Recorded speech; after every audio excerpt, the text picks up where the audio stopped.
Hi, I'm Johnny from Dirty Weekend of Vans in Worcester. Mr. Danny Hart. We're here to hand over Danny's new training van, we'll call it. So we've bespokely built it to hopefully suit all his needs for getting round, getting out, training, keeping up to speed. I suppose what we should do really is start at the back, because with this particular build, we've actually started from the boot. Obviously we've built this round Danny's race bike, so he's given us some measurements so we knew how tall to make the bed and where that bulkhead would be so that they fit in nicely. Look at that. Obviously we've got some storage.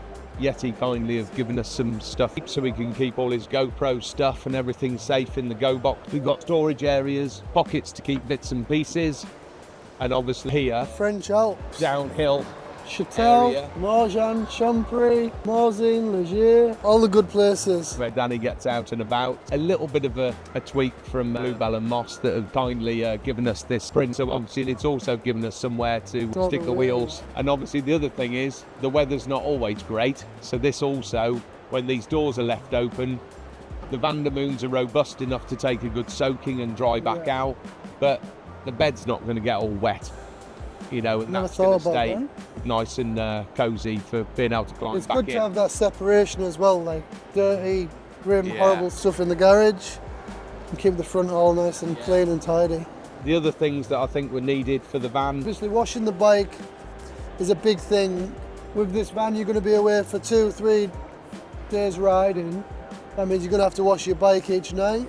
So we've got a charger here that works off its inverter, so that can recharge the battery, and then in this Vandermoon storage on the doors you can house a load of kit like the pipe, jet wash, and get those bikes cleaned out. With I think we've got a 100 litre water tank there. Yeah, so a big thing for me with this build was this tray that we've got here makes it super neat for putting the bikes in and out. It's really solid. So the bikes aren't going to move. That's one of my pet peeves, is when things are flying everywhere. Yeah, so we've done a bit of adaptation for that. So obviously two's quite easy. We had to do a little bit of fabricating there, get a third bike mount on the back so we can get one in the middle, because he doesn't always ride on his own.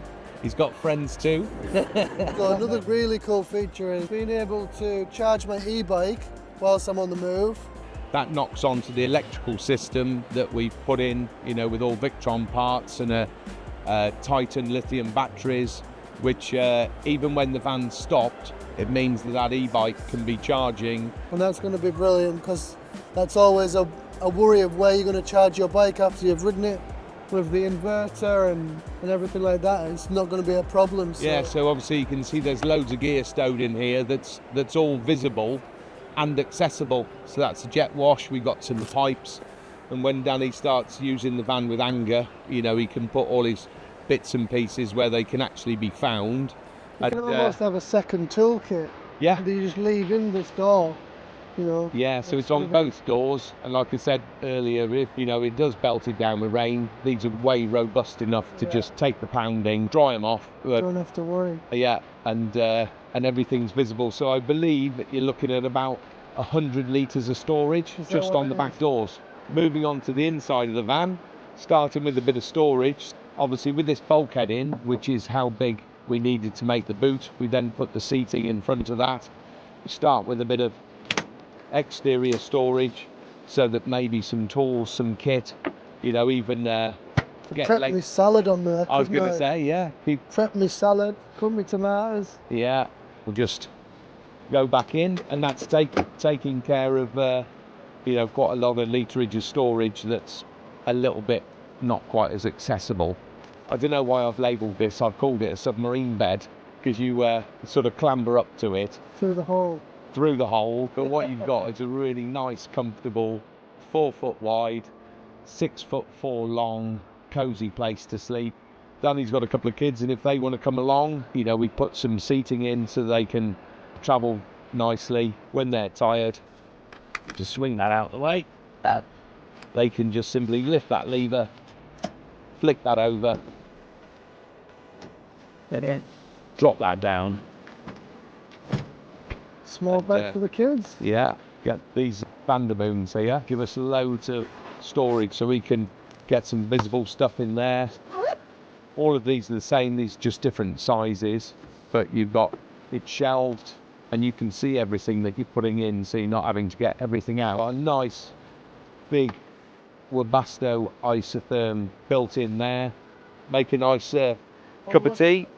You can even do a bit of washing up. Good load of storage in there. So that's self-locking. And oh, hang on. Oh, this is trick. This is very trick. Look at that. So the logo. yeah, Pride and place. The Savvy Van control module. So this controls stuff throughout the van. And then obviously when Danny can't remember who he is, he can simply press that button and remind himself. Forget how to spell it. Yeah. Oh. Bit of LED lighting within the Max fan. So obviously we can just switch that on. Oh, That'll now expel or pull air in.